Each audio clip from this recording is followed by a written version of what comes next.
कोई सी एक बादशाह उन्हें जंगल दे विच निकलिया शिकार करने वास्ते।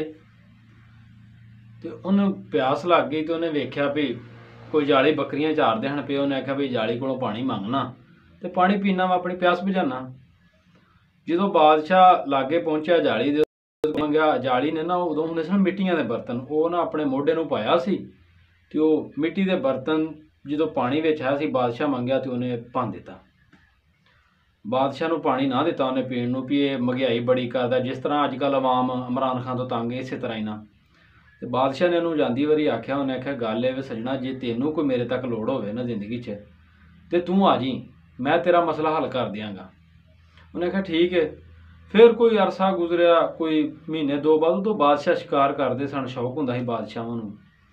शिकार कर निकलिया, फिर उस तरह ही त्रे लगी, उन्हें जाली को पानी मंगया, जाली ने उस तरह ही उहदे नाल रवैया किया। उन्हें आख्या कदी तेनों जिंदगी च मेरी लोड़ होवे ना तो दसी ते आ जी तू मेरे कोल, मैं तेरा मसला हल करांदा। उन्हें आख्या ठीक है। फिर वो तकदीर दी करनी, तीसरी बारी भी जिंदगी च इवें ही होया। बादशाह आया, उन्हें पानी ना पियाया, बादशाह चला गया।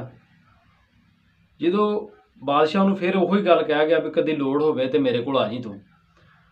वो इंज बनया भी वो जो एक बारी कहर सैली जी आ गई तो बकरियां बुकरियां मर गई, चरावा भुखा मरन लग पिया। उन्हें मां नूं आख्या भी बादशाह मैनूं आंदा सी कदी मेरी जिंदगी लोड़ पई ते आ जी, तो मैं बादशाह कोल ना जावां, एक बारी मिल के आवां भला बादशाह की आंदा। गया, उन्हें बादशाह नूं दस्सिया अपना आप भी मैं वही बंदा वां जिन्हों तुसीं आख्या सी भी कदी मेरी जिंदगी च लोड़ होई ते आ जी। बादशाह आख्या ठीक है। बादशाह ने उहदे ते होरां लातियां, दो चार उन्होंने आख्या दी खिदमत करो, नौकर लाते, गोले चेले जो भी सन खिदमत नूं जुड़ गए। उहदी नूं खिदमत करते रहे उहदी जनाब। रोज़ रात नूं नकरानियां बदल जानियां, मुलाजम बदल जाने। जो 7वीं रात आई ना तो एक बंदा सी कोई समझदार, उन्हें आख्या भी यार इहनूं पुछिए सही है मेहमान आया कित्थों है कि कदी वेख्या नहीं जिहदी बादशाह इन्नी सेवा करन डिया होवे। उन्हें बादशाह वो गया, ड्यूटी लग गई। वो जो गया उत्थे वो मुलाजम तो उन्हें पूछा भी तेरी बादशाह नाल यारी किवें लगी सी, की रौला बनिया सी। उन्हें आख्या अपनी कहानी सुनाई। उन्हें अपने दिलों तो बड़े फखर नाल सुना रहा सी वो कहानी भी मैं इस तरह किया तो मैं बादशाह नूं पानी ना पियाया तो इंज होया ते उंज होया ते ओहदा करके बादशाह अज मैनूं सिला दे रहा इस गल दा ते मैं पानी नहीं। उन्हें आख्या जदों तू सोचिया भी मैं बादशाह कोल जावां तेरी उदों भी गैरत ना जागी भी मैं उहदे नाल की रवैया कीता तां जे मैं किहड़ा मूँह लैके जावां दा। जदों फिर उन्हें क्या जो 7वीं वारी उन्हें कहना भी तेरी गैरत ना जागी, जो तू इत्थे आया तेरी होई ते तेरी उदों भी गैरत ना गवारा की भी तू उठ के चला जा भी जिन्नी तेरे बादशाह सेवा करन डिया। वो जनाब वो ना मर गया बंदा। सवेरे बादशाह दे पेशी पै गई भी मेहमान सी वो मर गया, की बनया। वो बंदे नूं सद्दिया गया। उन्हें आख्या बादशाह सलामत, गल सीधी जी है, वो 7वीं पीढ़ी च गैरत सी, 6 बगैरत सन, वो गैरत नाल मर गया। उन्हें पूछा वो किवें, उन्हें मैं उन्हें इन्हें गल सुनाई।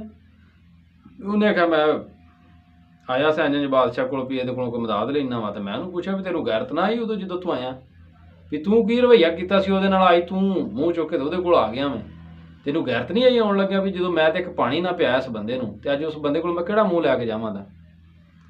ते वो बंदा इसे गल च मर गया। वो ना इहो गल है भी कई नस्लों के विच ना गैरत हुंदी है लेकिन उन्हां दी सुत्ती हुंदी है गैरत। ये जिहड़ा कोई आंदा ना फलाना बगैरती उहदे च गैरत कोई नहीं।